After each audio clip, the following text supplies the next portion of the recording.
Hello guys, मैं देखो थाली तैयार हो गया।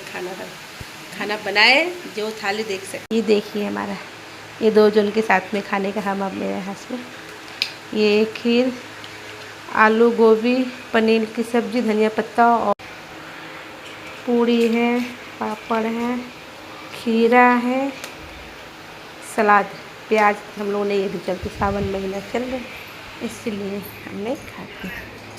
देख सकते हैं ये मेरे पति, आज हम लोग का एनिवर्सरी है इसीलिए हम लोग अपनी पसंद की खाना बनाए। देख सकते हैं मेरे दीवर जी खा रहे हैं। उनको खीर नहीं खाना है, उसे नहीं खाना। थोड़ा हो गया होगा शायद।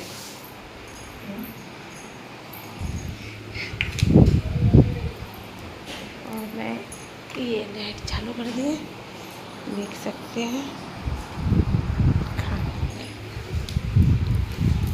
जिनको खाना है वो आ जाए।